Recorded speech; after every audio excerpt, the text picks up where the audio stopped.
Welcome to Just the Who of Us, hosted by Reah.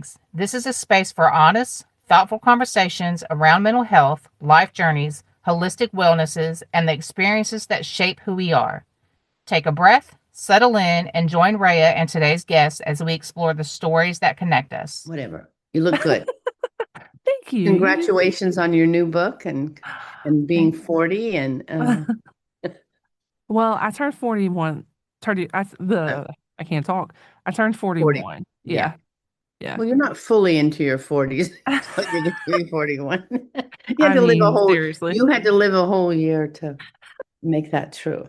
I'm a little sleepy. I just got in last night, flew back from California. So, I've been gone a whole month Uh-huh. and I know you're a busy lady. I'm a busy lady and so it was like after 11 o'clock before I got to bed. So Oh. 7:30 this morning was pushing my envelope. Yeah. I'm bad about like I used to before my grandson was born. I used to lay down around like 8 and then I go to sleep about 10:30, and I get up on time. But ever since he was born, I'm like, okay, 11 o'clock is pushing it. And I've tried to get to bed by 9 so that I can have, because if I don't have that time to just like wind down, I don't sleep well.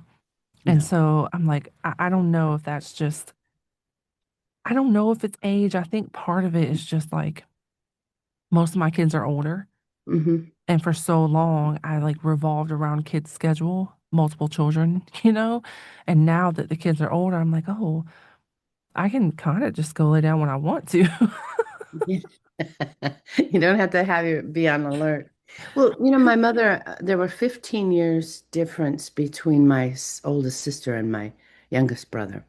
Hmm. And the last, when my brother finished high school, and he was still living at home. And my mom said, "This is the first time, in all these years since the early 1950s that I don't have to get up and get a kid ready for school or make sure that the kid's off for school." And for her, that was a big deal, just like, yeah, nobody's going to school anymore. I know. Well, I've still got seven, 8 more years of that. So Yeah. Yeah. So you've been a long one too. Yeah. I feel like that. My older cousin, she she has 7 kids.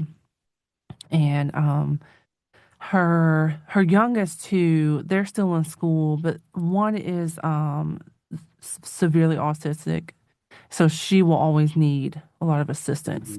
Mhm. Um, I'm not sure how long she will go to formal school, um, but she has her second youngest. She is on the spectrum as well, but she's very high functioning. Um, Mhm. and so she's still in school. She's I think 14, 15 now, so she'll be done soon. Um, but the rest of the kids, her fourth and fifth, they are twins, and this is their last year. Mhm. And so I think the younger two, I think they have shorter days because they're in a different school, Mhm. different classroom kind of thing. But anyway, I say all that to say she was like, this will be my last year of like having to get up and transport multiple people and like do all these, because they're in different sports and different activities and different, and she's like, this is the last year that I have like all the chaos. And she was like, I can't wait. And me, I'm over here like, part of me is like, oh man, that sounds nice. But at the same time, it's like, I've been a parent for 26 years. Mhm. She's been a parent for almost the same amount of time. But Yeah. I'm like, I don't know. Like, what do I do then? You Hmm. know, I've been a parent since I was a child. So like, what do I do when I don't have children to tote around, you Yeah. know? Well, I think that's a good question too. It's like, who am I? Hmm. When I set aside the roles, because we're the parent, we're the wife, we're the transportation, and, the taxi driver, the cheerleader for the sports, Uh-huh. whatnot. And I think that this is also part of when a woman comes into menopause. Yeah. That there's that issue on a biological level, on a spiritual level, just a practical uh, way of being. Who am I standing in the center of my life? And yes, I've taken care of everything and done all the jobs, but now it's time for me to look at something else and not to get in, not that we don't want to help our children raise, be part of raising the grandchildren, but it's really easy to fall into that taking care of no that nobody did for you, right? And sometimes it's like, oh no, I get to do something that's just for me. Uh-huh. Yeah. I go on a trip that I want to take or spend the day in the park looking at the clouds I mean just things that you couldn't do when your children were young and when there were a Hmm. lot of them. So Right. that's my Yeah. advice to you as you are now facing children growing up and you love your grandson and make sure you take time for yourself. It's funny because my husband, I want to say in the last year or so, as the kids have gotten older, because my third child, she just graduated school last year, high school last year. So that left just two in school. One will graduate next year, and then Mhm. the other one, he's only in fifth grade, so he's got a while. Um, but you know, once we had multiple kids graduate, it was he kind of started encouraging me, well, I have a cleaning business, but it was kind of my sole focus at the time. And, for a long time, it's kind of been like and still kind of now because I do still have kids in school, but now, for a while it was like, okay, well, my availability is very limited because I have to, my husband was always at work. I have to make sure that whatever I do, I can't leave until I take kids and I have to come back before time to get them. Mhm. And it's kind of really there's a solid maybe 4 hours in Mhm. between, because when you have kids at different schools at different ages, they go to school at different times. So there might be an hour I mean, at one point when I had high schooler, middle school, and elementary kids. And so those are three different times. They went like 30 minutes apart. So I'm Yeah. dropping kids off literally for an hour and a half. And then, okay, I can go do something for a few hours before I have to start picking up that first round. So, once kids started graduating, it was like, okay, well, I have a little bit more time. Mhm. Um, and so I started taking a little bit more time, working a little bit more, and I could work a little bit. I could travel a little bit more to work, you know, and things like that. And it was weird. Like, it was weird because it was like, oh, like I don't have as much to do. So I feel like I'm forgetting something, Yeah. you know? Yeah. And I remember for me, the first time I went out like to a coffee shop in the middle of the day by myself. And maybe it sounds pretty ordinary, but Yeah, like I actually had the time and I didn't have any, not that I only had three, you had five, but just that difference of like, oh, I can actually go have a cup of coffee someplace and write right, in a journal and have an hour of time away from home and not be taking care of business, right. family, children. And and one time I even went to the movies in the middle of the afternoon. I took What a myself to a wild matinee. woman. I know that's really wild. It's just, I was like, should I be feeling guilty? Shouldn't I be Right. doing, isn't there something I should be doing? So, But that's yeah. the thing. Isn't there something I should be doing? Sometimes we just need to sit the hell down Mhm. and not be worried about Yeah. doing, Just following this is all about me. But just so I, I'd built a business. I was married 30 years, got divorced. My kids are all grown. And that's, when I turned 56 years old, that's when I went out and got my first two tattoos. And then I took a course to learn how to ride a motorcycle. And I went, after I got my license, my endorsement, I went to the Harley Davidson dealership and I bought a great big, this was 2005. I bought the biggest motorcycle I could buy. Didn't know how to ride. But this was my coming out, at 56. It's like I can do whatever I want. And so that was for me rebellious but exciting. It was like I write in my on the website, riding the dragon. It was riding the dragon. And to laugh Hmm. at that impulse that I had that I needed to have some freedom. I needed to do something that was about me Yeah. and not my identity as a mom or a wife or a Hmm. daughter or a sister. And so I bought this. All I had done was taken this little course in a parking lot at the fairgrounds, so that riding this little Yamaha so I could get a certificate and pass the test. So here's this great big giant motorcycle, and I bought it and I was so excited. And then it was literally like, oh shit, I have to ride this home on the freeway. I'm not kidding you. And I couldn't, so I said to the guy, I said, oh no, I've never even ridden out on the road, not much less on the freeway. And so he just smiled at me and he said, we'll deliver it. So they brought it to my house in the trailer and pulled it out and I got it into my garage. And what I did for days at a time is I'd go down into the garage. I wouldn't ride it. I had the manual.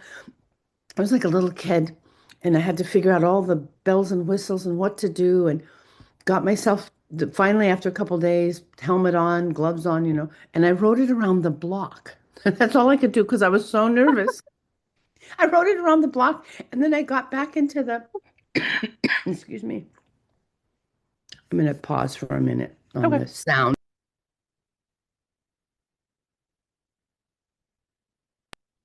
there.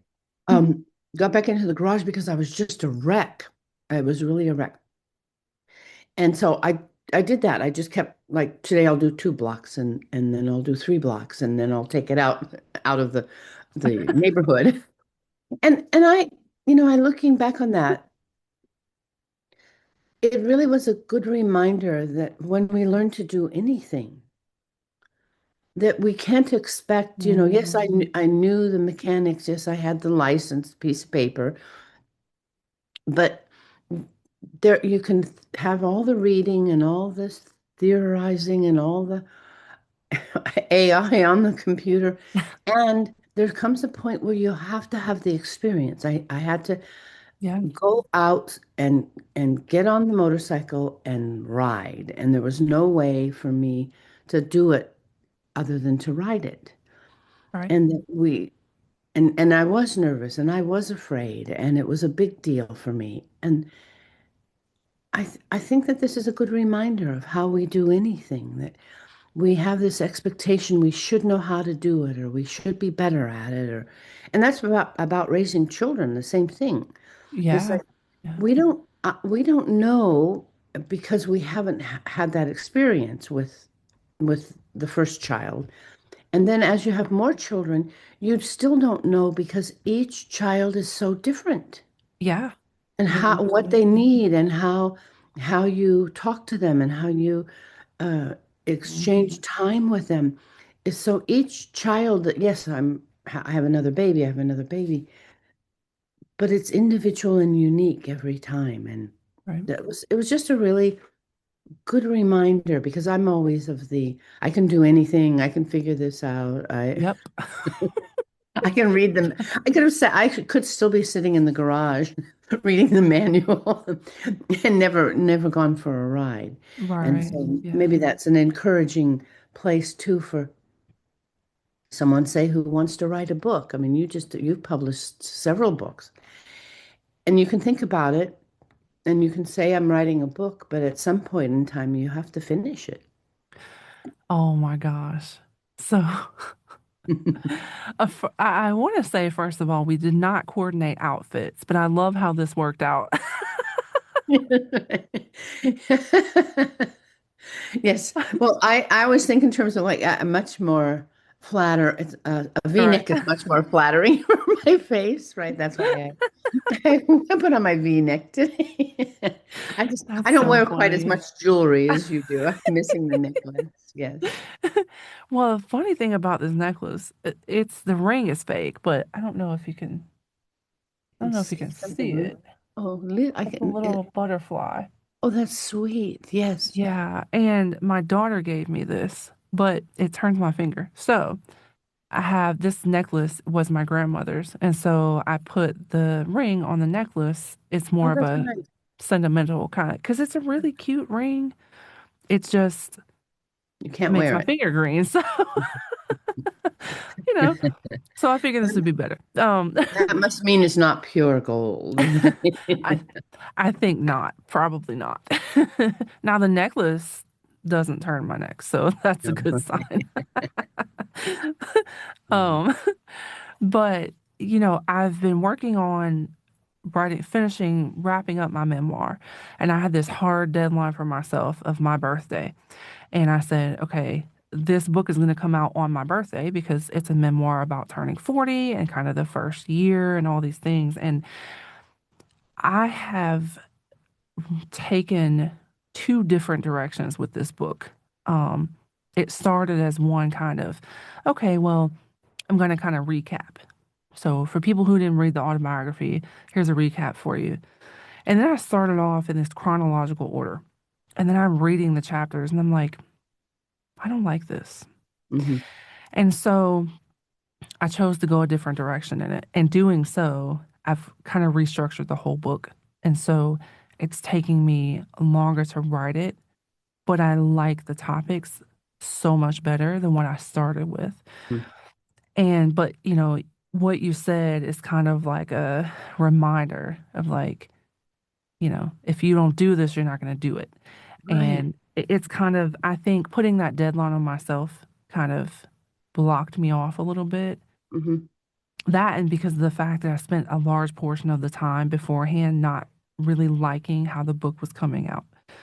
Um, but anyone who has ever mentioned to me writing a book, I'm always like, do it, do it.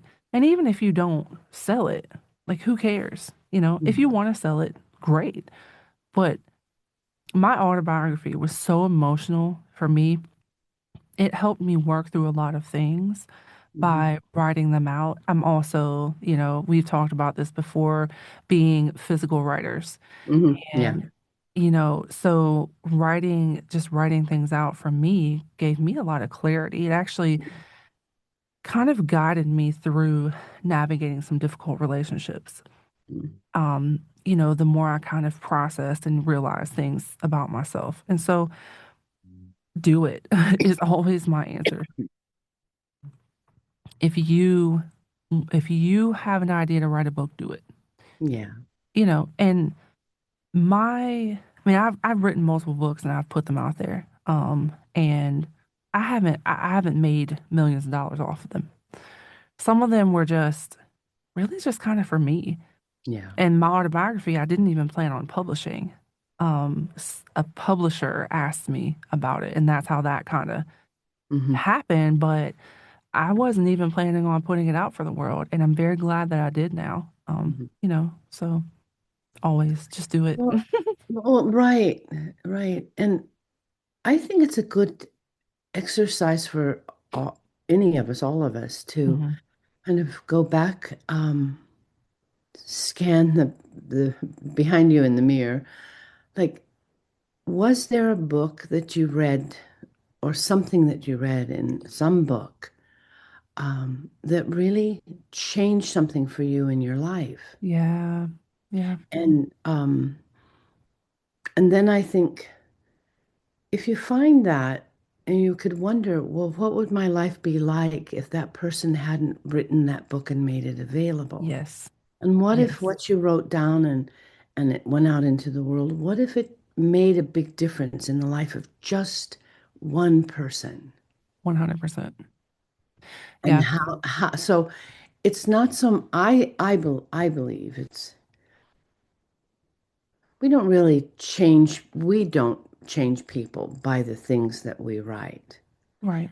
It, Hmm. it's a opening for them perhaps to hear something that they already know but didn't have in words, or it puts a question for them as to, self-evaluation or reconsidering. And so when we write something truthful from ourselves, it becomes a way for someone to tell the truth to themselves.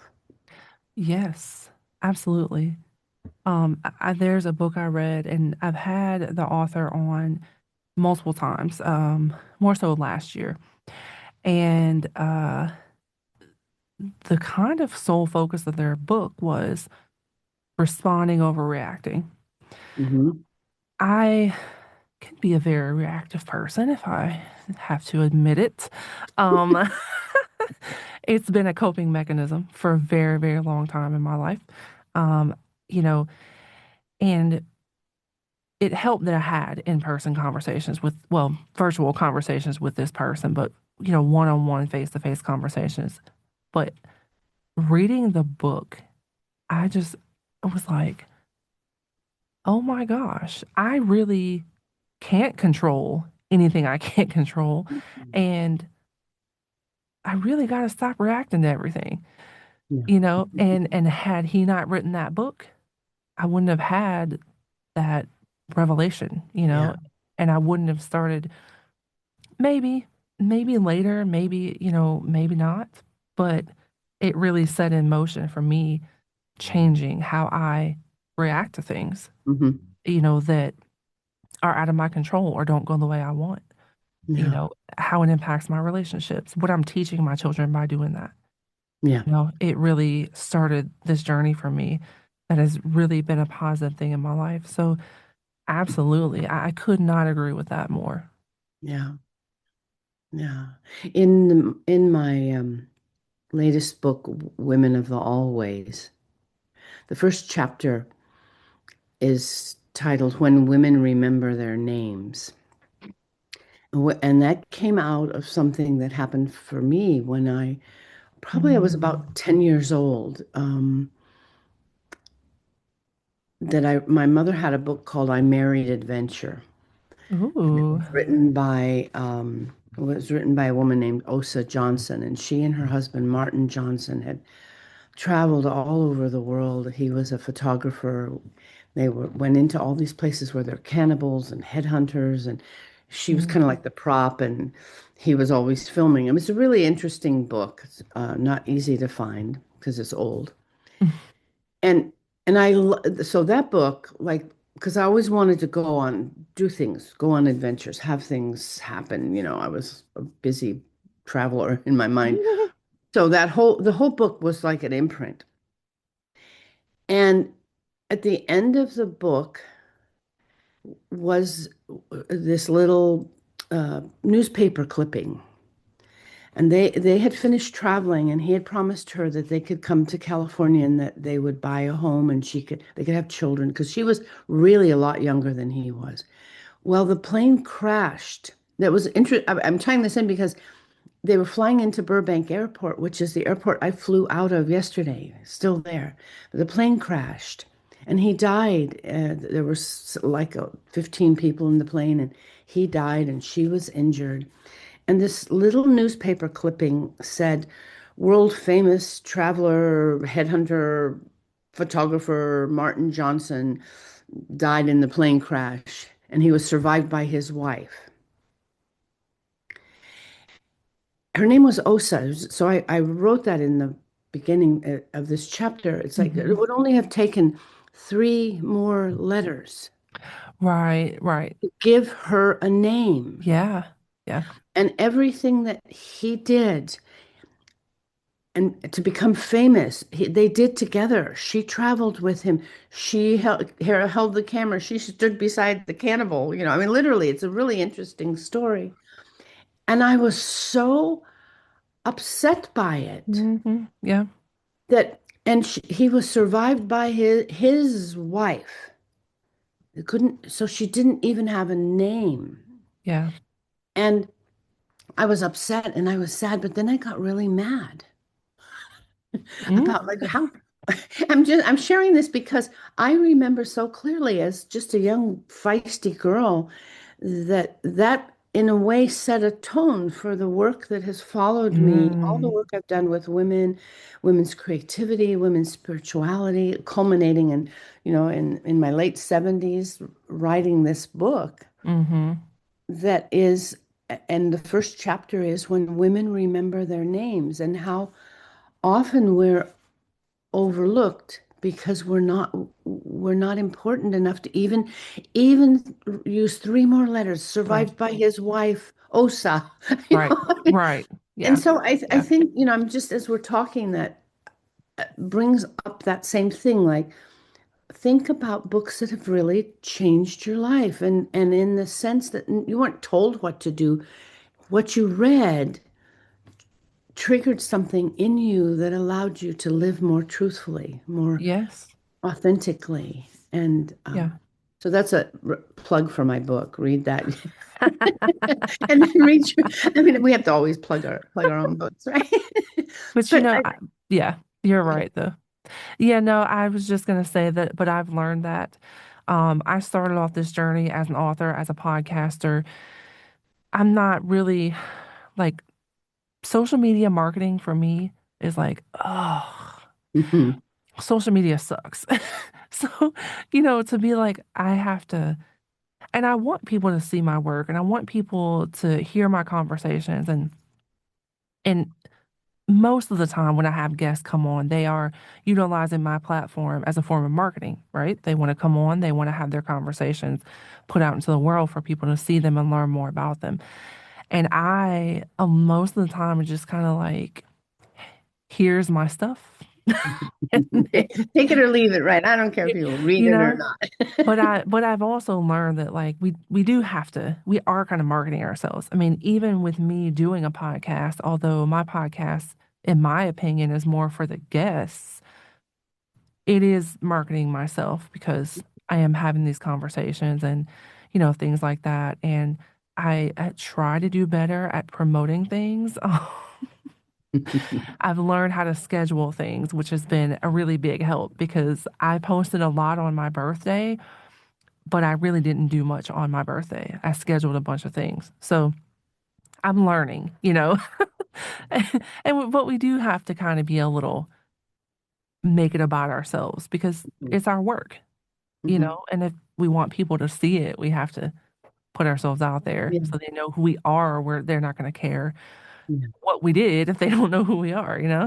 Well, and our the creative process is these things are like our children in the way, Hmm. Yeah. that and if somebody says, "Oh, what a cute baby," you're not going to say, "Oh, really? It's really ugly." That's Or, or well, that's oh, that was just easy to that have was that baby. yeah, it just happened that way, you Yeah, know? yeah. So I think this is also part of the beauty of, especially as women, to really not only do we have give birth to our children, we also give birth to ourselves over and over again as we write a book or uh, decorate our home or take care of house plants or it's like that we this creative impulse to make things beautiful and to bring things forth is part of our well, to me it's part of our spirituality. Mm, And it definitely is part of the energy that we have that gives us the ability to produce that. And so yeah. it's okay to be proud of what we have accomplished or what we've given birth to.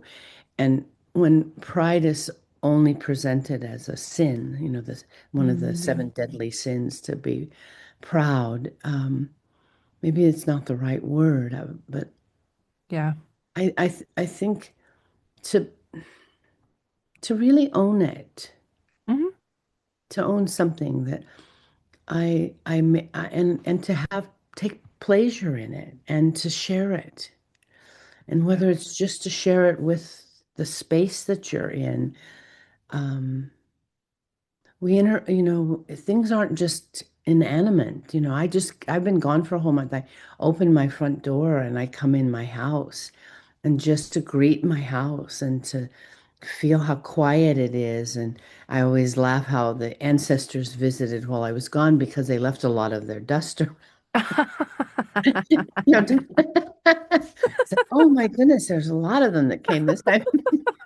But that's, so what I do in my home when I come home and take care of my plants and snip off the dead leaves and make sure they're watered and so on. That's the participation of our creative spiritual impulse Hmm. into the aliveness. Right. Very much so, yeah. So, was there Mhm. something we were supposed to talk about? I don't think so. I No. think this is Yeah. beautiful. Yeah.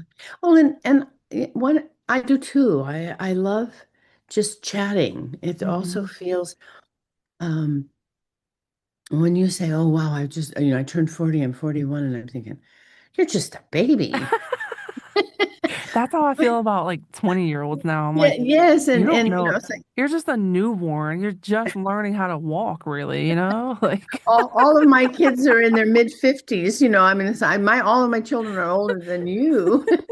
And to just to be witness to each other as we go through these different decades of our life, yeah. and my watching my children grow and become adults, and then I said that to my son when I was down there. It's like I was your age when I bought a motorcycle, and Uh-huh.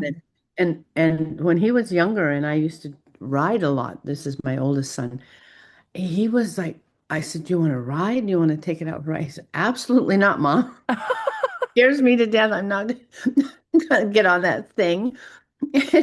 And I laugh now and think, well, he's the age that I was when I decided to turn my life upside down and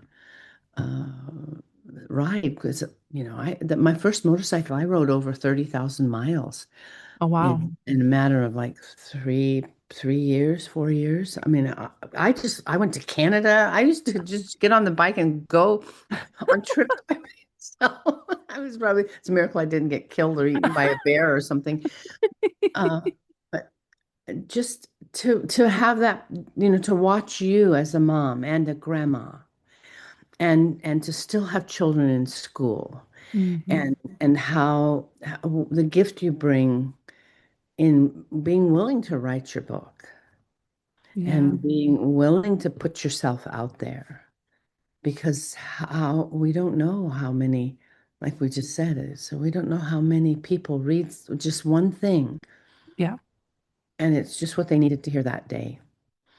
Kind of to piggyback off what you said, um, I know you're a very busy woman, and I'm I'm happy to also be able to have these conversations with you. Um, you've done a lot. You've accomplished a lot in your life, in my opinion. And I'm very honored to be able to have conversations with you and not only get your wisdom, but, just talk about life Mm. um, with you and your perspective and your responses and, reactions and things like that. I really enjoy it. And I'm glad. I'm glad that you're here. Oh, thank you for that. Yeah. You're It's a little welcome. different direction than I have gone in the past. Yeah. Not that different, but just it's not solely, oh, somebody's interviewing me because they want me to say something or want me to Right. participate in some Yeah. agenda. Maybe that's not the right word, but it's for a specific reason. And it's nice to have just conversation. And Hmm. for me, I would say, um, there aren't a lot of older people. I mean, I consider myself an elder. We've talked about that before. I call Hmm. myself irreverent wise woman because I'm very opinionated. I love to argue. And a lot of things I say are controversial or, not politically correct. Because to me there's a space for our voices Hmm. as elders, and to come from the place of like, I don't know everything. To me, it's like, Right. no, but I can say something that from experience and from a Yeah. very different world, a different time and place. The world has is Right. moving so things move very rapidly, Yeah. and Yeah. I do believe there's place on the great internet or the world wide web. There's a place for us to share wisdom and Right. not to be, there's a discounting. I hear sometimes older women say they feel invisible, and it's like, well, use it to your advantage. Then you can be you can be a secret agent. But no, I'm not. Why would you think you're invisible? That there's that place of like have a voice, Yeah. stand in yourself. Hmm. Like I often say to people, sometimes I start my classes that way even. It's like there's you don't want to mess with me. I might be old, but if you steal my horse, touch my motorcycle, cheat at poker, I will shoot you. I love And it. it's like and so I'm not invisible. I swear and I drink and don't mess with me. Yeah. And when you and also because I laugh because I'm pretty heavily tattooed and I have tattoos on the backs of my hands and I have tattoos on my face. And so I have some of the best conversations with these Uh-huh. young kids, uh, probably they're in their 20s. These young kids with They're kids. tattoos. I mean, I do a drive-through for a cup of coffee and stick my arm out the window to get a cup of coffee, and the guy will say, "Oh, I love your tats," and then Uh-huh. they want to have a conversation and holding up the line behind. Right. It's kind of a fun way to be with an opening Yeah. for having conversation Hmm. between the generations. And Yes. how long have you been, when did you start getting your tattoos and how many do you have? And that kind of conversation. And even in that, you can have wisdom to share. Yeah. About Yeah. because I'm always looking for opportunities to teach something. Yeah. Yeah, but that's the mother in you. That's the Yeah. mother and the author in you, you know? And well, I think I was born teaching. I think I was born knowing everything and teaching it. And years ago, one of my kids said to her, I know this because the school teacher came to me, and I think my daughter was like fourth grade, and she said to her teacher, she said, "My mother knows everything, and Hmm. if she doesn't, she'll make something up." Oh. Isn't that funny? And so the teacher, when I went in for the conference, the parent teacher conference, she shared that with me. She said she was so confident about the fact that you knew and then and that you made things up if you didn't know. And I just like, yeah, that's probably true. That's my imagination. So, yeah, so thank you for providing the platform. Yeah. I kudos to you and hats off because you have your house cleaning job, you're helping with raising your grandson, you've still got kids at home, you're married, you've got all the stuff that goes with being in a relationship and partnering with someone. Right. Yeah. And, day to day you face kind of a combination of most anything that anybody could be Mm. facing, right? Even job insecurity when your husband wasn't working, and Yeah. so you're a busy lady too. My Mhm. busyness just looks like getting on a plane sometimes, going farther afield. But um, But your busyness is just as valid. You know, like having having a busy that looks different from someone else doesn't make it less important or no, no, no. accurate or, whatever the case may be. Well, and to me, it's about aliveness. Maybe that's a good word to use. Yeah. Yeah. If it life. well, I learned this also in the runic symbols. There's a symbol that looks like a letter X, and it's called Gabo, and it's about equal exchange, but not that I did this and you do that, but this exchange of energy in the sense that being alive and doing things that you love, doing things that are important and add value, there's an exchange that feeds you. You have joy when you can take care of your grandson, and you have joy Yeah. when you write a book that someone reads and comments on. So Hmm. I would, for me, I would say what keeps the aliveness is making sure that you do things that feed you. Because Yes. when we Yes. first we get like we're busy, but we're not being fed by it. We get Mm. angry. Then we Yeah. get bitter, we get resentful, then we're not really in service to anything because we're not energetically, joyfully, spiritually, we're not being fed by the things that we do. And maybe that to me is in the busyness to always ask yourself, is this just an obligation? Am I just dragging myself through the day? Or is there something here that's feeding me? And then if the answer is no, then maybe take the time to reevaluate what you say yes to and how many times you give yourself away and don't get something back. And that's okay, but you can't Right. sustain it. You don't have an aliveness Yes. in your busyness.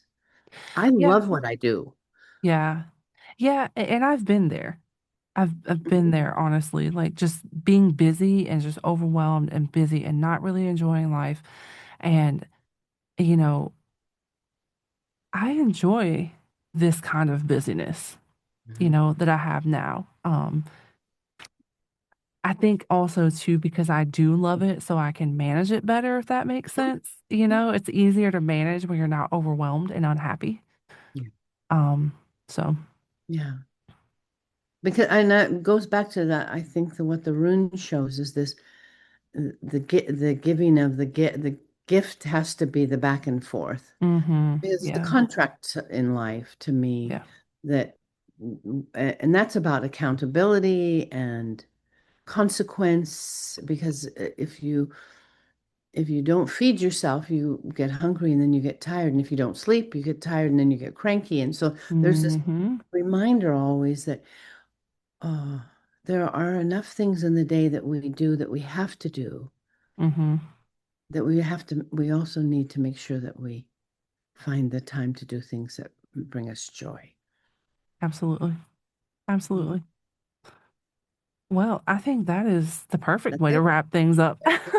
All right. So I will say Oh, goodbye, and I think I'll wait to hear from you about scheduling. okay. Sounds good. Mhm. Yeah, Thank you.